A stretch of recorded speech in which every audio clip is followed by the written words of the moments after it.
Another week brings another embarrassing video for the commercial airline industry. This time, the offender appears to be Delta, which kicked an entire family off when they objected to giving up a seat for their 2-year-old. Watch. I'm not going to oblige. You have to be. Well, then they can remove me off the plane.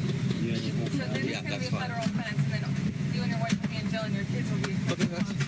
Okay, okay. So my kid, wait. So my wife, we're going to be in jail, and my kids are going to be what? It's a federal offense if you don't abide by it. I bought that seat. Yep, you're going to jail. Just the latest. A great many incidents where the airlines treat their passengers like farm animals.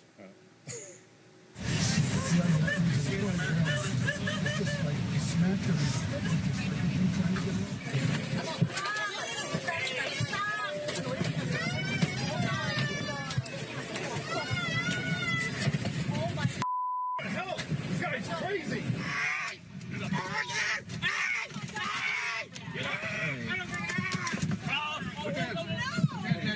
Hey, come on. Come on. There go. Hey, you busted his lip. Oh my God, look at what you did.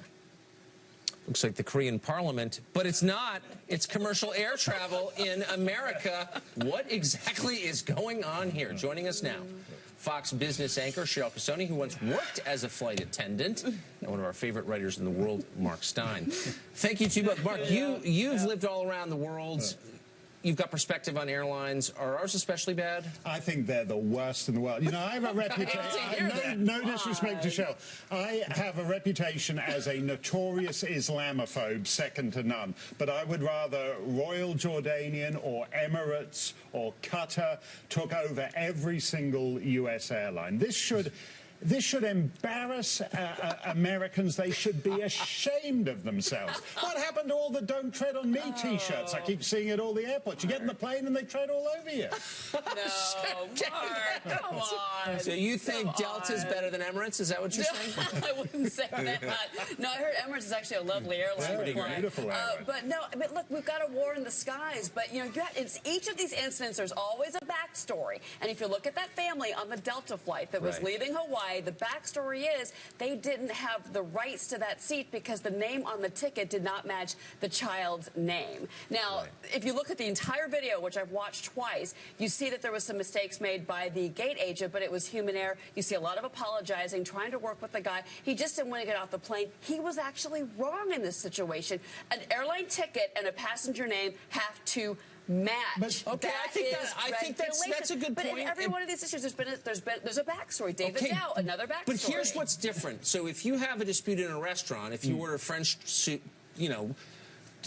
toast and they bring you pancakes, no one goes to jail and no one gets beaten up. It seems to accelerate pretty quickly on airlines. It's called the FAA, folks. It's called the FAA. Well, it's also and there's a reason that we have but one. The reason is that this is actually, to be partisan about it for a moment, this is the most regulated aspect of American life. And this is what, if Bernie Sanders and Nancy Pelosi had their way, life would be like this on the ground. The airline cabin is the most hyper-regulated aspect of American life, and you have no rights. If you want to use the bathroom, you have rights. If you'd like a Diet Coke. That's not right, Mark. No, that's not correct. It's not, you have rights as a passenger. It's called the Passenger Bill of Rights. It is actually a real thing. Look, when I go to a restaurant, I don't need a restaurant bill of rights. When you buy an airline ticket, guys, it's called contract of carriage, and if you agree to the terms on the ticket, it is there. It's 36,000 pages long, and they're going to shorten it. But why? Okay, I buy all of that, and it's different because you're in a metal tube in the sky and all of that stuff. Do you want an angry passenger in your metal tube? No, you don't. But when you see a flight attendant say, "Would you move?" "No, I won't." "You're going to jail."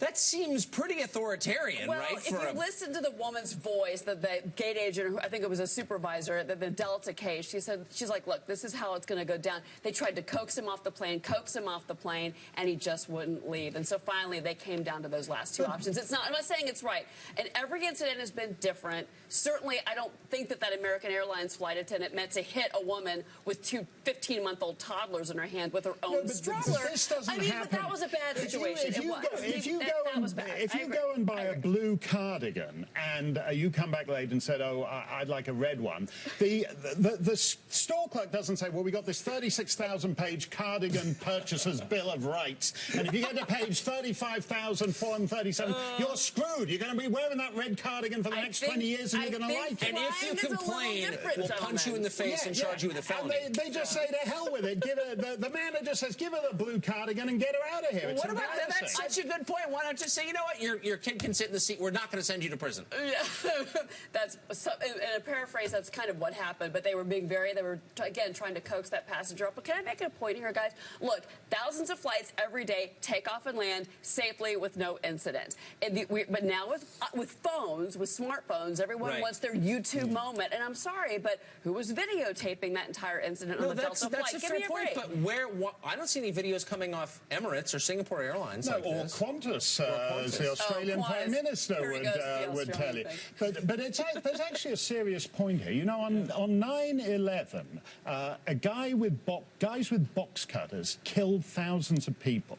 That's because everybody was following the 1970s airline hijack procedures and did as they were told. They did not act as free-thinking individuals, except on Flight 93. That was the only one where freeborn citizens actually acted like freeborn citizens. But there are rules in place, manuals in place, Mark. But there are manuals in place, rules in place that the flight crew is trained on for your safety. You're going to have to put your tray table back to its full and locked upright position. You know what? I bet you're that guy. You know what? I want you to put your bag under the front of your seat. There's nothing on the tray table anyway. They ended cabin service in 1973. Exactly. My favorite segment in a while. Mark, Cheryl, thank you.